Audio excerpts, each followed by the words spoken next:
Welcome back, everyone, to Stories That Shouldn't Be Told. In today's episode, I'm sharing a chilling tale called No Escape about a family who thought they'd found their dream home, but soon discovered it was a nightmare. Every story is a warning. Some doors should never be opened, but before we begin, make sure to subscribe, like this video, and share it with anyone who loves a good scare. And tell me in the comments, what are your favorite types of horror stories? Your support keeps these stories alive. Now, let's begin. Margaret stared at the stack of bills drowning her kitchen table. 3 months since the cancer had taken David, and the medical debt felt like a mountain crushing her chest. Her teacher's salary barely covered groceries, let alone rent for herself, 8-year-old Emma, and her mother Ruth, whose dementia was worsening daily. She dialed the real estate office with shaking fingers. "Mrs. Coleman, I understand your situation," broker James Mitchell said, his voice sympathetic but professional. "Your budget is challenging, but I might have something. It's an old Victorian on Elm Street. The price is incredibly low, almost too good to be true."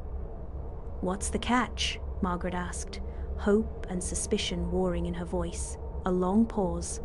I can't personally show you the property. I don't go to that house anymore. My assistant will meet you there tomorrow at noon. The keys will be in an envelope taped to the door." "Why can't you?" The line went dead. The next morning, Margaret stood before 1247 Elm Street with Emma and Ruth. The Victorian loomed against grey clouds, its paint peeling like diseased skin. Mitchell's assistant, a nervous young woman named Lisa, handed over paperwork with trembling hands. "Sign here, here, and here," Lisa mumbled, avoiding eye contact. "I have to go, immediately." "Wait, what about the inspection?" But Lisa was already running to her car, tires screeching as she fled. While unpacking boxes that first day, Margaret discovered a leather journal wedged behind a loose baseboard in the kitchen. "No Escape" was embossed in fading gold letters on the cover. The pages were yellowed and brittle, filled with desperate handwriting. Day 8. "The children hear voices in the walls." Day 15. "Sarah won't stop screaming about the man in her closet." Day 22. "We can't leave. The doors won't open. God help us, we can't leave." Margaret's hands trembled as she read entry after entry describing trapped families, mysterious deaths, and something that fed on human suffering. The final entry was barely legible. "It's coming for us tonight. If anyone finds this, don't stay. Run." She slammed the journal shut, her heart racing. Just the ravings of someone with mental illness, she told herself. People abandoned houses for all sorts of reasons.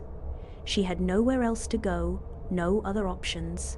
Margaret shoved the journal into a kitchen drawer and focused on making dinner, ignoring the chill that had settled in her bones. That first night, she lay awake listening to every creak and groan of the old house, the journal's warnings echoing in her mind.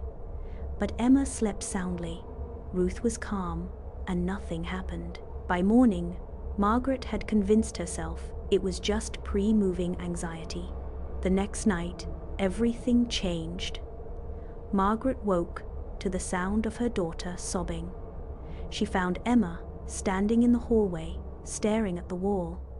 "Mummy, why is the lady in the wall crying?" Margaret saw nothing but faded wallpaper.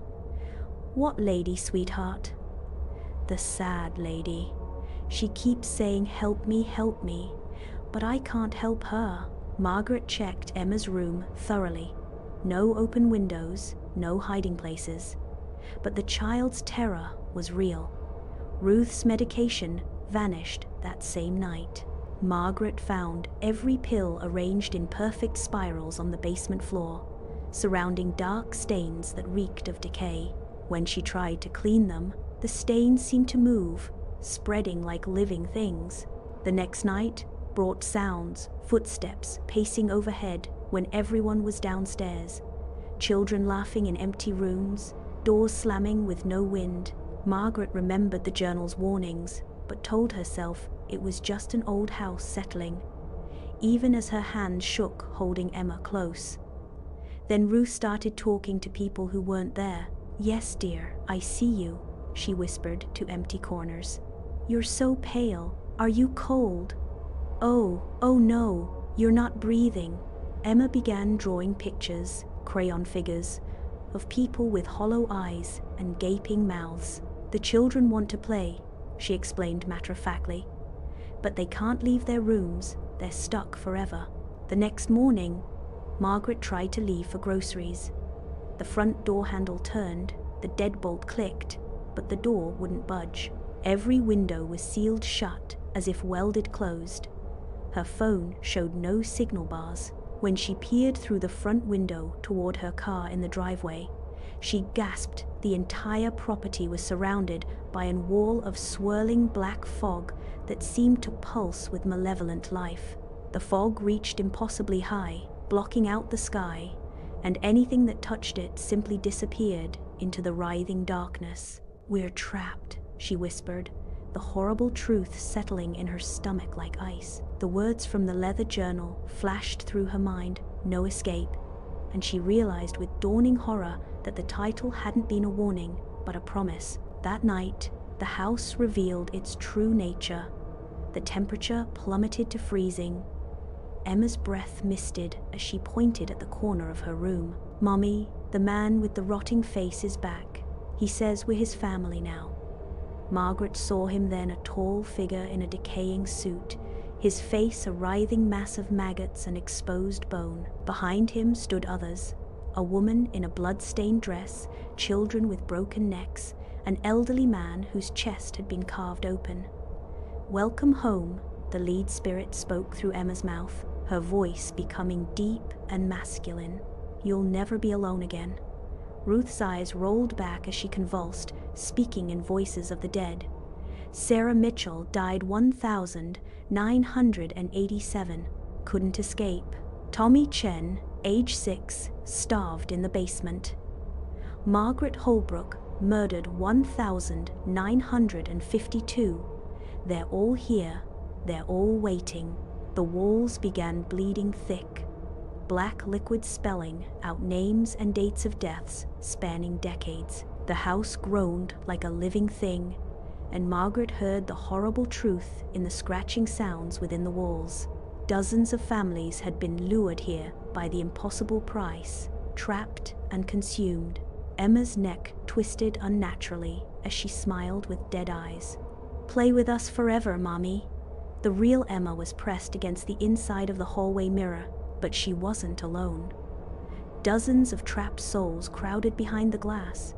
Children, parents, grandparents, all with their small fists and desperate hands pounding silently against their prison. Their mouths were open in endless, soundless screams, their eyes wide with terror and pleading. Each face told a story of a family that had come before, lured by the same promise of an affordable home, only to become part of the house's eternal collection. When Margaret touched the glass, it was ice cold and wouldn't break, no matter how hard she struck it. Margaret's screams echoed through the house as invisible hands dragged her toward the basement. Emma and Ruth watched in horror as their mother clawed desperately at the floor, her fingernails leaving bloody scratches on the wood before she vanished into the darkness below. "Mommy!" Emma cried, but only silence answered from the basement. When Emma crept downstairs hours later, she found her mother standing motionless in the corner, her back turned, humming a lullaby Emma had never heard. But when Margaret slowly turned around, her eyes were completely black, and her smile stretched impossibly wide. "Come play with us, darling," Margaret said in a voice that wasn't her own. "We're going to be together forever now." After a few days, the for sale sign reappeared in the yard. Another broker, controlled by the house's will, began calling struggling families. The cycle would continue. The house sits quietly now, its windows dark and patient. Another broker, compelled by forces he cannot understand, begins making calls to desperate families. He speaks of an incredible opportunity, a beautiful Victorian at an unbelievable price, never mentioning why he himself refuses to step foot on the property. Soon, another family will arrive, perhaps a young couple with their first child, or an elderly man seeking a quiet retirement home. They will ignore the warning signs, dismiss the strange behavior of those who should be helping them, and step through that front door with hope in their hearts. And like all the others before them, they will discover the house's terrible secret only when it's far too late.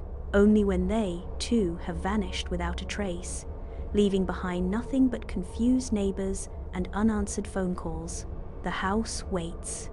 It always waits. And it's always hungry for the next family to call it home. That was No Escape.